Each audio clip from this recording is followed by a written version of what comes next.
El millennial no es el niño mimado que pintaron en los titulares. No es el adulto que no quería trabajar ni el que se quejaba por todo. Para entender al millennial hay que entender el aire que respiró en los años 90. Nacieron entre 1981 y 1996.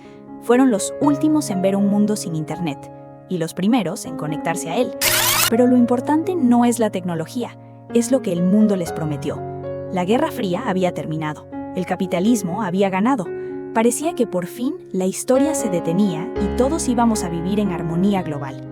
La televisión les vendió una mentira preciosa, la de los veinteañeros que vivían en departamentos enormes de Nueva York con trabajos de media jornada y tiempo infinito para tomar café. Mientras tanto, en sus casas, los boomers les repetían la misma cantalena. Tú estudia lo que te gusta, hijo, esfuérzate, sacrifica, porque tú vas a tener una vida mejor que la mía. Y ellos creyeron. Fueron la primera generación a la que no se le dijo, busca un trabajo seguro, se les dijo, busca un propósito. Disney renacía, la música era optimista, las boy bands cantaban que todo iba a salir bien. El mundo era un lugar seguro, y en esa seguridad ellos soñaron. Pero entonces llegó el 11 de septiembre del 2001. Si los boomers tuvieron el asesinato de Kennedy, los millennials tuvieron esto. Fue el fin de la inocencia. El primer gran golpe existencial visto en directo, en tiempo real. De repente, el mundo seguro de los 90 dejó de existir.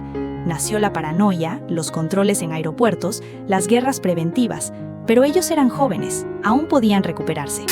Pero llegó 2008 y con él, la crisis financiera, el monstruo que nadie vio venir. La crisis financiera de 2008 es considerada el colapso económico más grave desde la Gran Depresión de 1929. Al mismo tiempo, la generación mejor preparada de la historia salió al mercado laboral. Ellos hicieron lo que les dijeron, estudiaron carreras, sacaron buenas notas, creyeron en el esfuerzo, y al salir, no había nada. Les ofrecieron experiencia en lugar de sueldo, les pidieron másteres para trabajos que antes hacían bachilleres, y encima les llamaron la generación perdida. La prensa los ridiculizó llamándolos ninis, ni estudian ni trabajan, pero la realidad era más cruda. El contrato social se rompió. Les vendieron un billete para el primer mundo, pero cuando llegaron a la estación, el tren había descarrilado, y encima les echaron la culpa por no llegar a tiempo. Pero si el mundo real les fallaba, el mundo digital les ofreció refugio. Fueron los primeros colonos de un territorio nuevo, Internet social. No eran nativos digitales puros. Ellos recuerdan el mundo sin Internet. Por eso tienen esa melancolía extraña. Saben lo que es el barro, la bicicleta, el videoclub, y también saben lo que es el primer like, el primer mensaje privado, la primera foto subida a un perfil.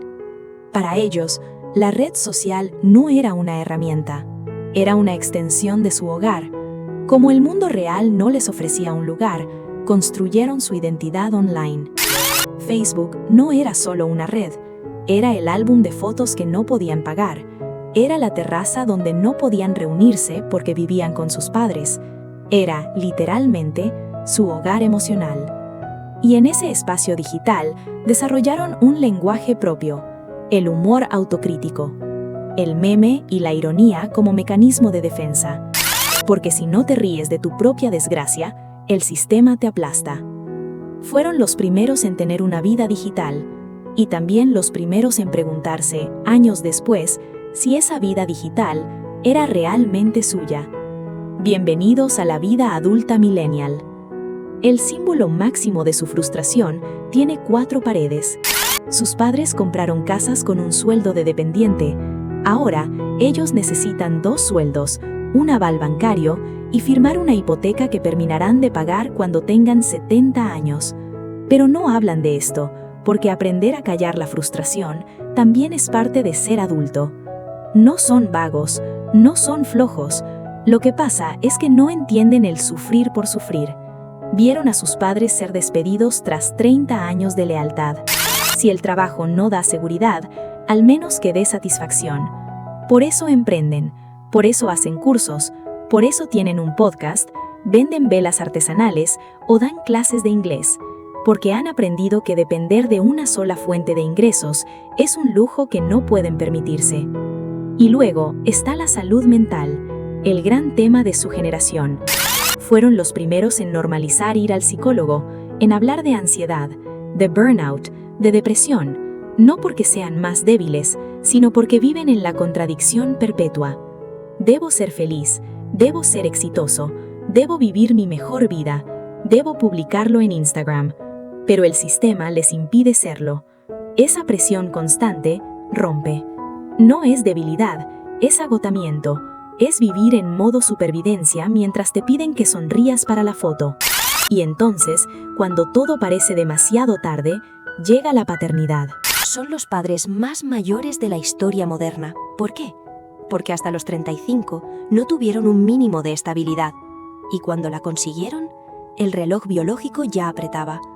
Y ahora tienen un dilema. ¿Cómo crían?